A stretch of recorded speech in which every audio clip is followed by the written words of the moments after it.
Middlemarch. Book 6, The Widow and the Wife. Chapter 58. For there can live no hatred in thine eye. Therefore in that I cannot know thy change. In many's looks the false heart's history is writ in moods and frowns and wrinkles strange. But heaven in thy creation did decree that in thy face sweet love should ever dwell. Whatever thy thoughts or thy heart's workings be, thy looks should nothing thence but sweetness tell. Shakespeare, Sonnets. At the time when Mr. Vincy uttered that presentiment about Rosamond, she herself had never had the idea that she should be driven to make the sort of appeal which he foresaw. She had not yet had any anxiety about ways and means, although her domestic life had been expensive as well as eventful. Her baby had been born prematurely, and all the embroidered robes and caps had to be laid by in darkness. This misfortune was attributed entirely to her having persisted in going out on horseback one day when her husband had desired her not to do so, but it must not be supposed that she had shown temper on the occasion, or rudely told him that she would do as she liked. What led her particularly to desire horse exercise was a visit from Captain Lydgate, the baronet's third son, who, I am sorry to say, was detested by our Tertius of that name as a vapid fop parting his hair from brow to nape in a despicable fashion, not followed by Tertius himself, and showing an ignorant security that he knew the proper thing to say on every topic. Lydgate inwardly cursed his own folly that he had drawn down this visit by consenting to go to his uncle's on the wedding tour, and he made himself rather disagreeable to Rosamond by saying so in private. For to Rosamond this visit was a source of unprecedented but gracefully concealed exultation. She was so intensely conscious of having a cousin who was a baronet's son staying in the house, that she imagined the knowledge of what was implied by his presence to be diffused through all other minds, and when she introduced Captain Lydgate to her guests, she had a placid sense that his rank penetrated them as if it had been an odor. The satisfaction was enough for the time to melt away some disappointment in the conditions of marriage with a medical man even of good birth. It seemed now that her marriage was visibly as well as ideally floating her above the Middlemarch level, and the future looked bright with letters and visits to and from Quallingham, and vague advancement in consequence for Tertius. Especially as, probably at the captain's suggestion, his married sister, Mrs. Mengon, had come with her maid, and stayed 2 nights on her way from town. Hence it was clearly worthwhile for Rosamond to take pains with her music and the careful selection of her lace. As to Captain Lydgate himself, his low brow, his aquiline nose bent on one side, and his rather heavy utterance, might have been disadvantageous in any young gentleman who had not a military bearing and moustache to give him what is doted on by some flower-like blonde heads a style. He had, moreover, that sort of high breeding which consists in being free from the petty solicitudes of middle-class gentility, and he was a great critic of feminine charms. Rosamond delighted in his admiration now even more than she had done at Quallingham, and he found it easy to spend several hours of the day in flirting with her. The visit altogether was one of the pleasantest larks he had ever had, not the less so perhaps because he suspected that his queer cousin Tertius wished him away, though Lydgate, who would rather, hyperbolically speaking, have died than have failed in polite hospitality, suppressed his dislike, and only pretended generally not to hear what the gallant officer said, consigning the task of answering him to Rosamond. For he was not at all a jealous husband, and preferred leaving a feather-headed young gentleman alone with his wife to bearing him company. I wish you would talk more to the captain at dinner, Tertius, said Rosamond, one evening when the important guest was gone to Loamford to see some brother officers stationed there. You really look so absent sometimes, you seem to be seeing through his head into something behind it, instead of looking at him. My dear Rosie, you don't expect me to talk much to such a conceited ass as that, I hope, said Lydgate, brusquely. If he got his head broken, I might look at it with interest, not before. I cannot conceive why you should speak of your cousin so contemptuously, said Rosamond, her fingers moving at her work while she spoke with a mild gravity which had a touch of disdain in it. Ask Ladislaw if he doesn't think your captain the greatest bore he ever met with. Ladislaw has almost forsaken the house since he came. Rosamond thought she knew perfectly well why Mr. Ladislaw disliked the captain. He was jealous, and she liked his being jealous. It is impossible to say what will suit eccentric persons, she answered, but in my opinion Captain Lydgate is a thorough gentleman, and I think you ought not, out of respect to Sir Godwin, to treat him with neglect. No, dear, but we have had dinners for him. And he comes in and goes out as he likes. He doesn't want me. Still, when he is in the room, you might show him more attention. He may not be a phoenix of cleverness in your sense, his profession is different, but it would be all the better for you to talk a little on his subjects. I think his conversation is quite agreeable. And he is anything but an unprincipled man. The fact is, you would wish me to be a little more like him, Rosie, said Lydgate, in a sort of resigned murmur, with a smile which was not exactly tender, and certainly not merry. Rosamond was silent and did not smile again, but the lovely curves of her face looked good-tempered enough without smiling.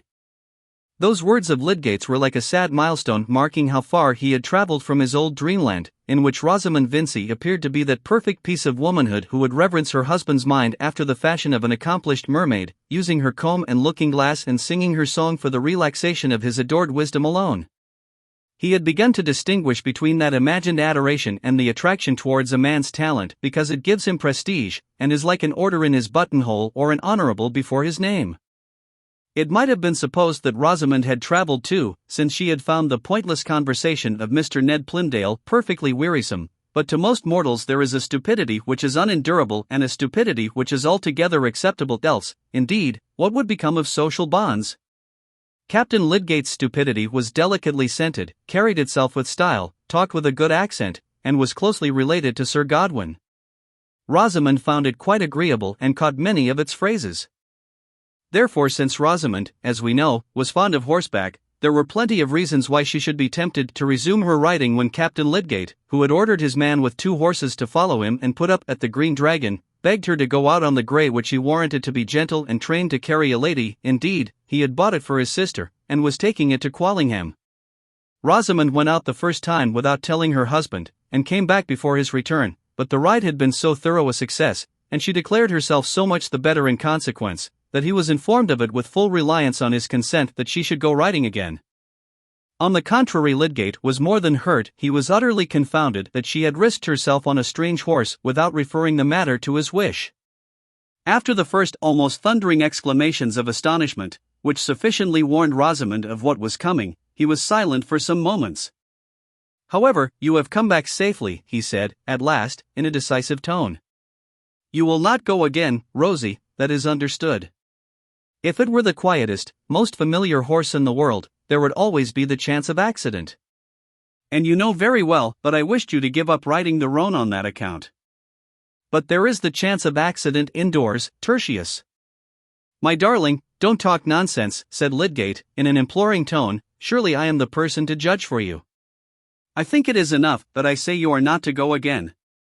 Rosamond was arranging her hair before dinner, and the reflection of her head in the glass showed no change in its loveliness except a little turning aside of the long neck. Lydgate had been moving about with his hands in his pockets, and now paused near her, as if he awaited some assurance.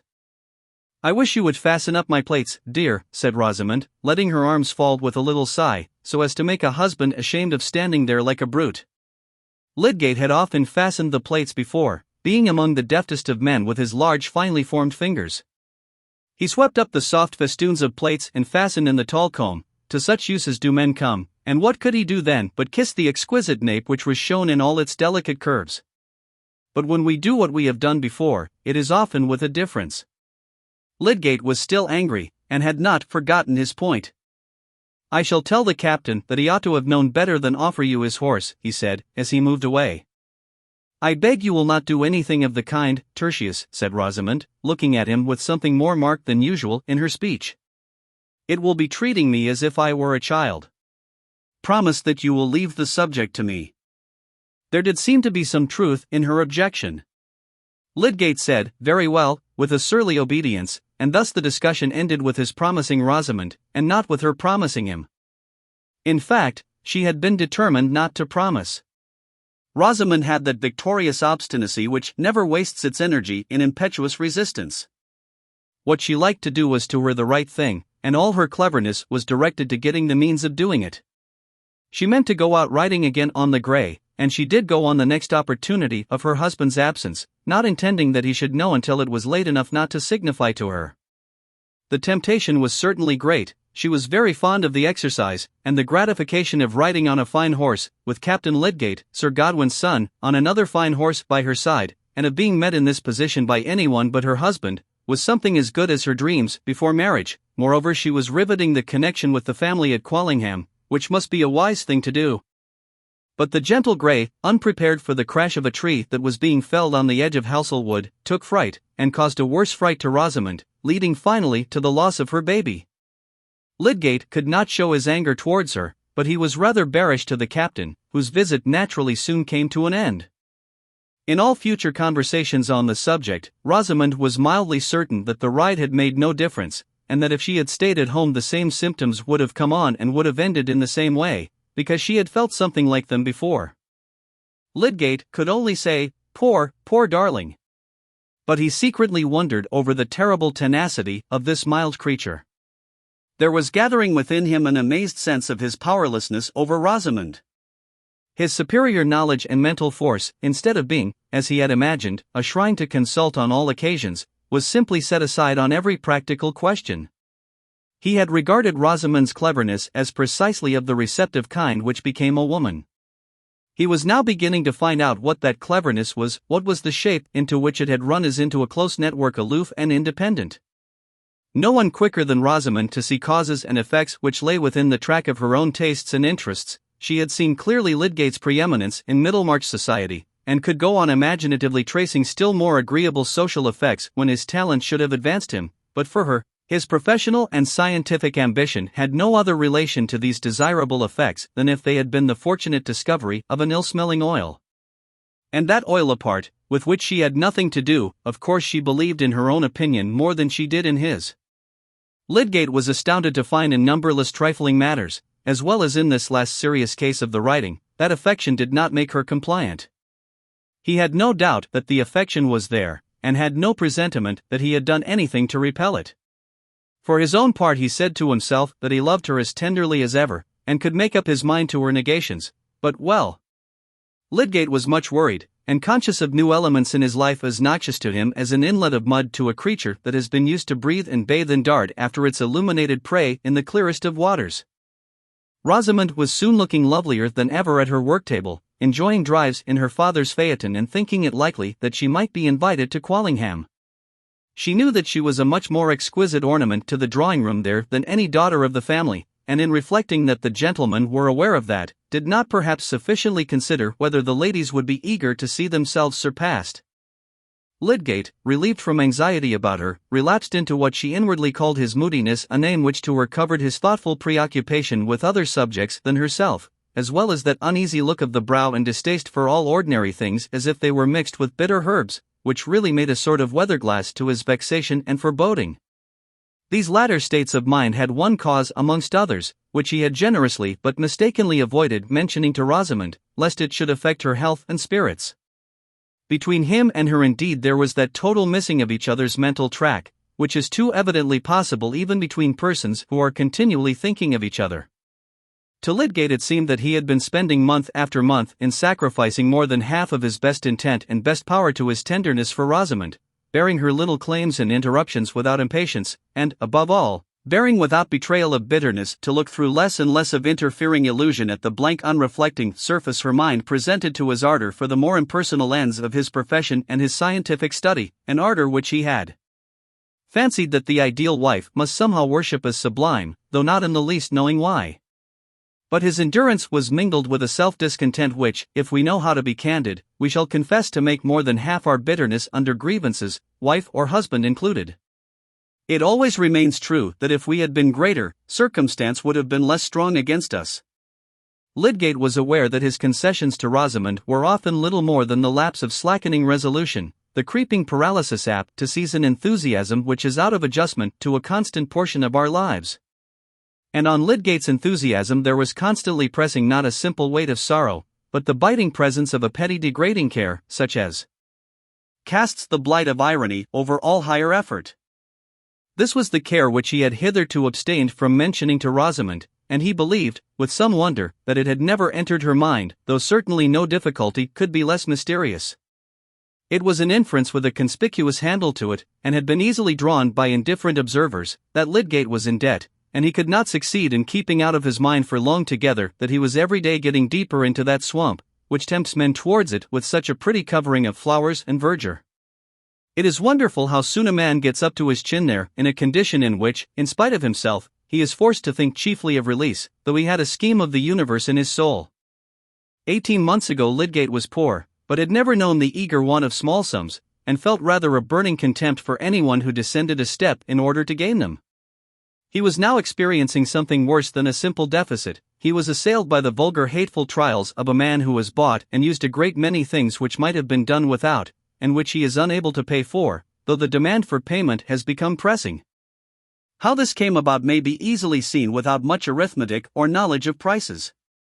When a man in setting up a house and preparing for marriage finds that his furniture and other initial expenses come to between £400 and £500 more than he has capital to pay for, when at the end of a year it appears that his household expenses, horses and ediciteras, amount to nearly £1,000, while the proceeds of the practice reckoned from the old books to be worth £800 per annum have sunk like a summer pond and make hardly £500, chiefly in unpaid entries. The plain inference is that, whether he minds it or not, he is in debt. Those were less expensive times than our own, and provincial life was comparatively modest, but the ease with which a medical man who had lately bought a practice, who thought that he was obliged to keep 2 horses, whose table was supplied without stint, and who paid an insurance on his life and a high rent for house and garden, might find his expenses doubling his receipts, can be conceived by anyone who does not think these details beneath his consideration. Rosamond, accustomed from her childhood to an extravagant household, thought that good housekeeping consisted simply in ordering the best of everything, nothing else answered, and Lydgate supposed that if things were done at all, they must be done properly. He did not see how they were to live otherwise.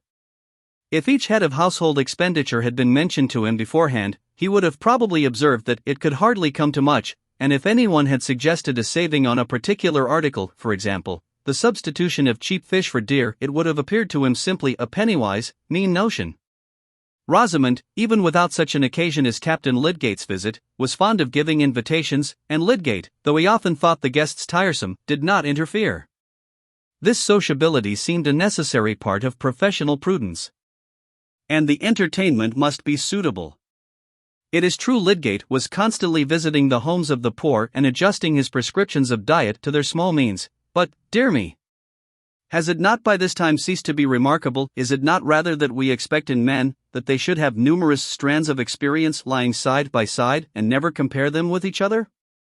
Expenditure, like ugliness and errors, becomes a totally new thing when we attach our own personality to it, and measure it by that wide difference which is manifest, in our own sensations, between ourselves and others. Lydgate believed himself to be careless about his dress, and he despised a man who calculated the effects of his costume. It seemed to him only a matter of course that he had abundance of fresh garments. Such things were naturally ordered in sheaves. It must be remembered that he had never hitherto felt the check of importunate debt, and he walked by habit, not by self-criticism. But the check had come. Its novelty made it the more irritating. He was amazed, disgusted that conditions so foreign to all his purposes, so hatefully disconnected with the objects he cared to occupy himself with, should have lain in ambush and clutched him when he was unaware. And there was not only the actual debt, there was the certainty that in his present position he must go on deepening it.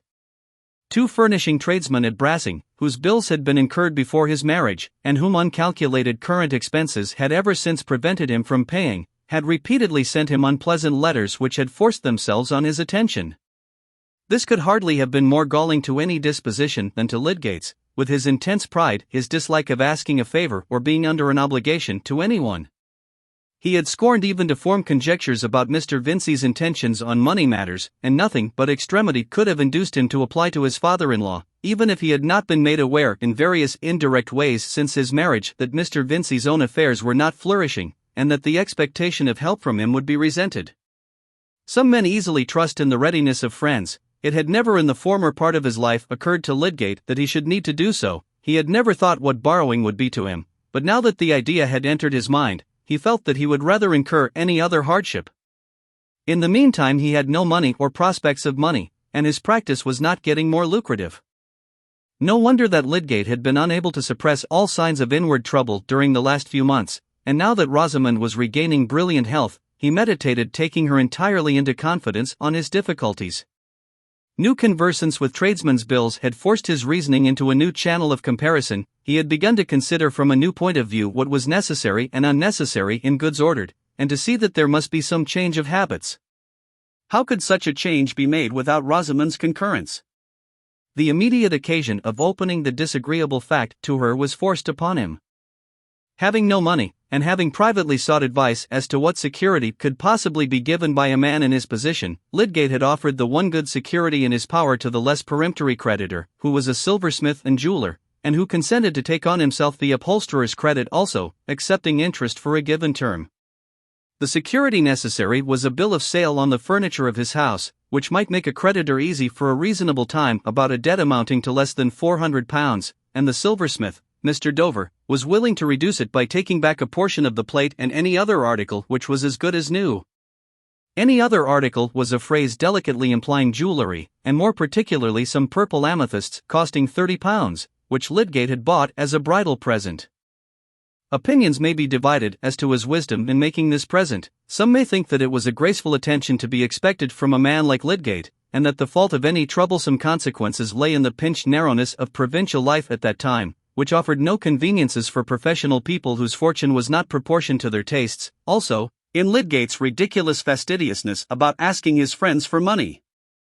However, it had seemed a question of no moment to him on that fine morning when he went to give a final order for plate, in the presence of other jewels enormously expensive, and as an addition to orders of which the amount had not been exactly calculated. £30 for ornaments so exquisitely suited to Rosamond's neck and arms could hardly appear excessive when there was no ready cash for it to exceed. But at this crisis Lydgate's imagination could not help dwelling on the possibility of letting the amethysts take their place again among Mr. Dover's stock, though he shrank from the idea of proposing this to Rosamond. Having been roused to discern consequences which he had never been in the habit of tracing, he was preparing to act on this discernment with some of the rigor, by no means all, that he would have applied in pursuing experiment. He was nerving himself to this rigor as he rode from Brassing, and meditated on the representations he must make to Rosamond. It was evening when he got home. He was intensely miserable, this strong man of 29 and of many gifts.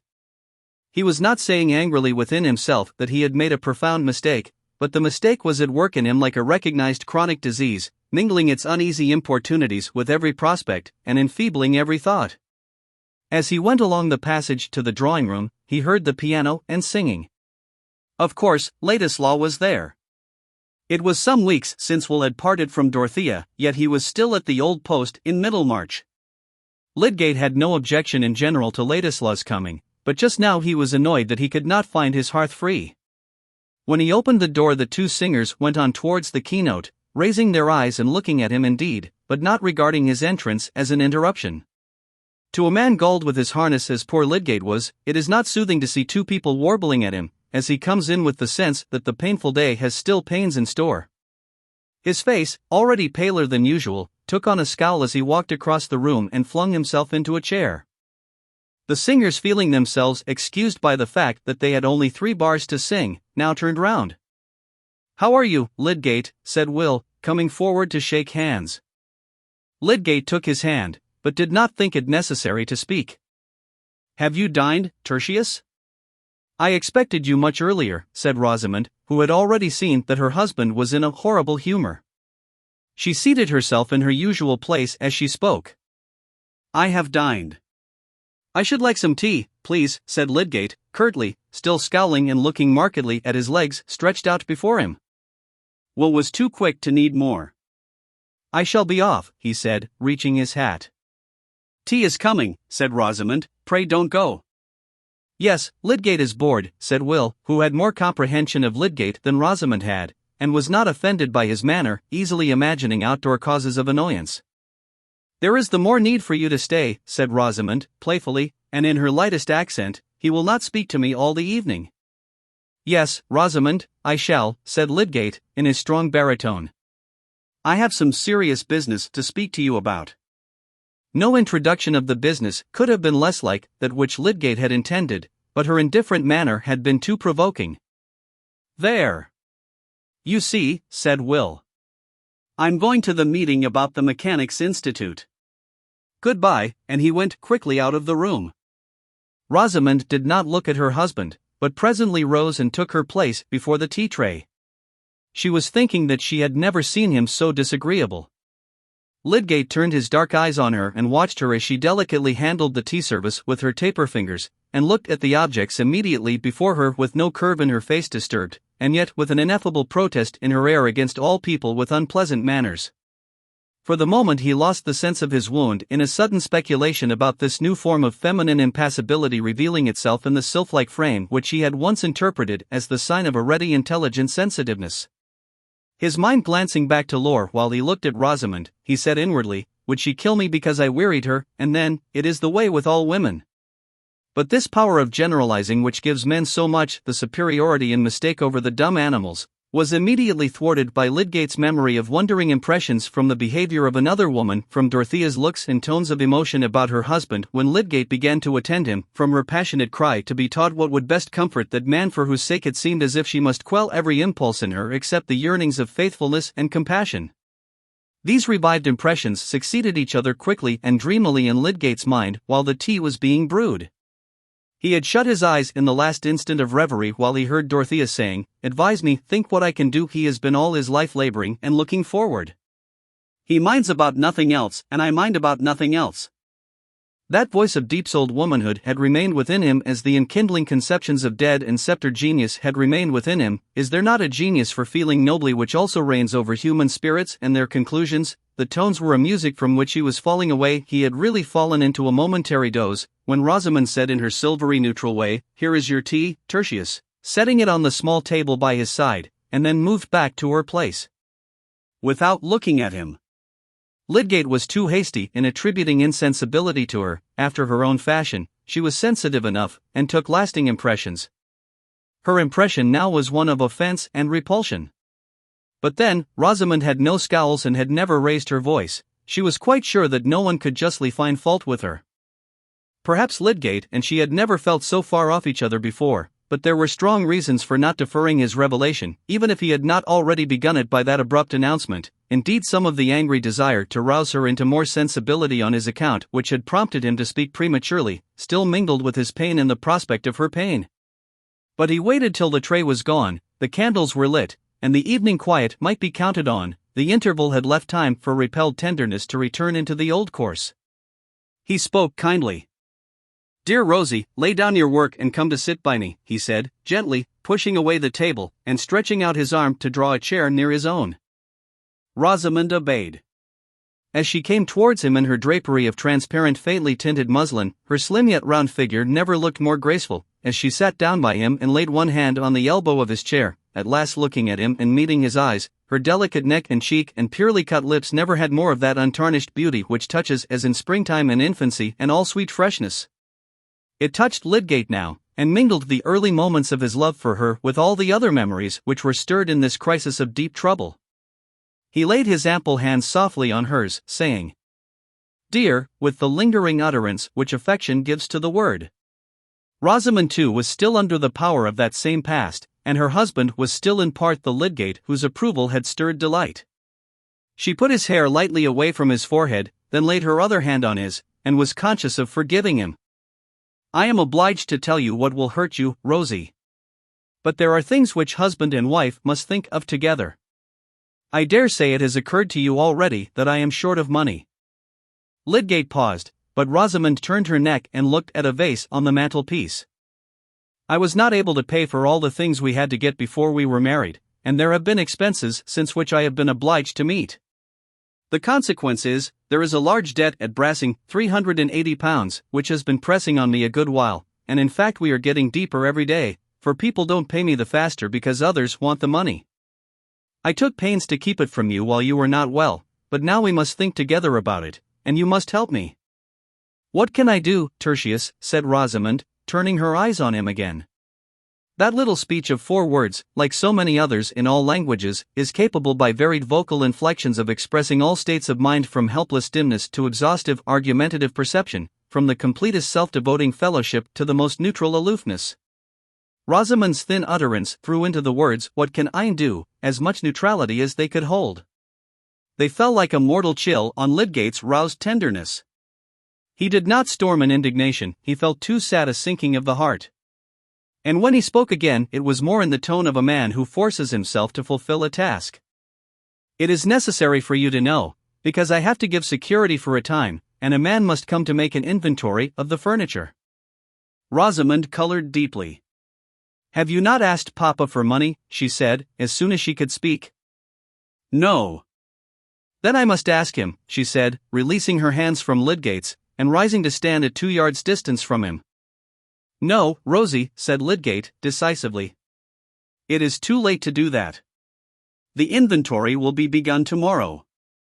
Remember, it is a mere security, it will make no difference, it is a temporary affair. I insist upon it that your father shall not know, unless I choose to tell him," added Lydgate, with a more peremptory emphasis. This certainly was unkind, but Rosamond had thrown him back on evil expectation as to what she would do in the way of quiet, steady disobedience. The unkindness seemed unpardonable to her. She was not given to weeping and disliked it, but now her chin and lips began to tremble and the tears welled up. Perhaps it was not possible for Lydgate, under the double stress of outward material difficulty and of his own proud resistance to humiliating consequences, to imagine fully what this sudden trial was to a young creature who had known nothing but indulgence, and whose dreams had all been of new indulgence, more exactly to her taste. But he did wish to spare her as much as he could, and her tears cut him to the heart. He could not speak again immediately, but Rosamond did not go on sobbing. She tried to conquer her agitation and wiped away her tears, continuing to look before her at the mantelpiece. "Try not to grieve, darling," said Lydgate, turning his eyes up towards her. That she had chosen to move away from him in this moment of her trouble made everything harder to say, but he must absolutely go on. "We must brace ourselves to do what is necessary.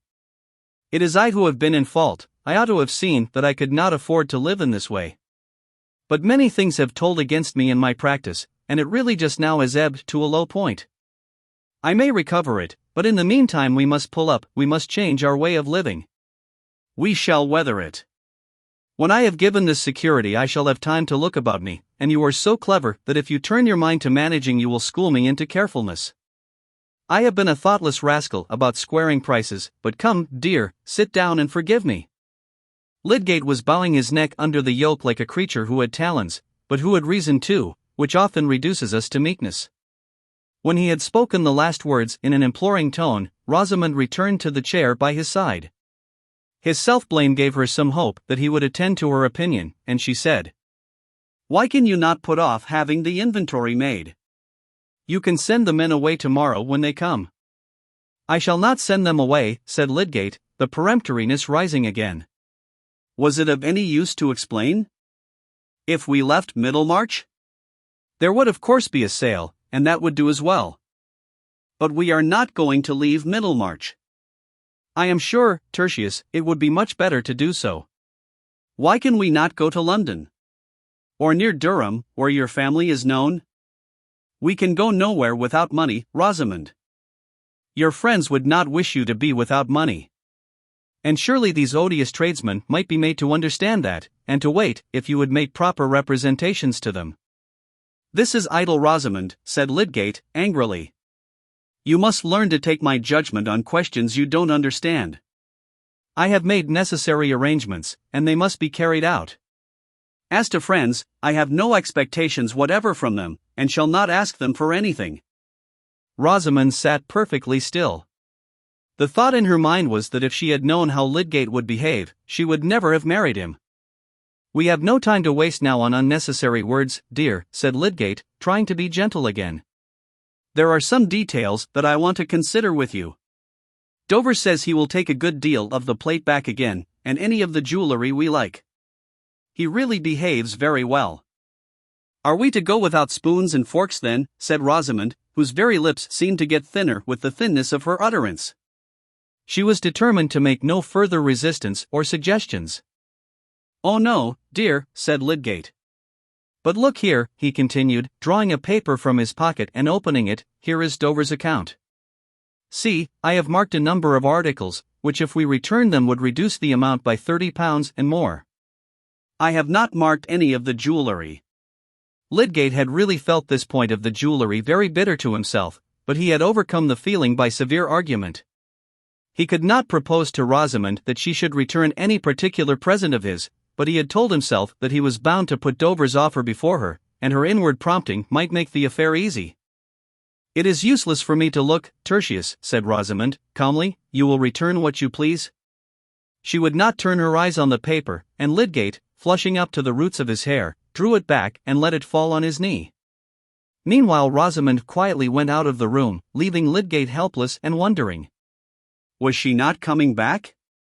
It seemed that she had no more identified herself with him than if they had been creatures of different species and opposing interests. He tossed his head and thrust his hands deep into his pockets with a sort of vengeance. There was still science, there were still good objects to work for. He must give a tug still all the stronger because other satisfactions were going. But the door opened and Rosamond re-entered. She carried the leather box containing the amethysts, and a tiny ornamental basket which contained other boxes, and laying them on the chair where she had been sitting, she said, with perfect propriety in her air. "This is all the jewelry you ever gave me. You can return what you like of it, and of the plate also. You will not, of course, expect me to stay at home tomorrow. I shall go to Papa's." To many women the look Lydgate cast at her would have been more terrible than one of anger. It had in it a despairing acceptance of the distance she was placing between them. "And when shall you come back again?" he said, with a bitter edge on his accent. "Oh, in the evening. Of course I shall not mention the subject to Mamma." Rosamond was convinced that no woman could behave more irreproachably than she was behaving, and she went to sit down at her work table.